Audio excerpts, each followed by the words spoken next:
Good day. Ito po, inahandog ko po ang mga spoken word poetry po.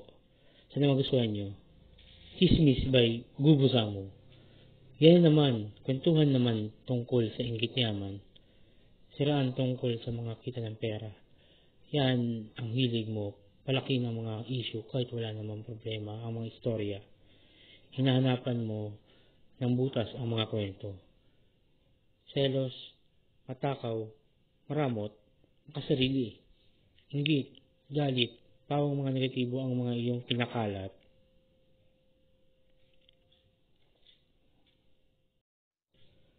Bakit hindi na lang magaganda o positibo ang iyong mga storya? Mga kwento na hindi nakakasira ng ating kapwa, trabaho, lipunan. Pangunawa, pagtulong, kasipagan, pag-ibig, pag-asa, mga positibo sa buhay na dapat iniugnay mo sa mga chismis mo. Mabubuting balita o positibo, yan dapat topic.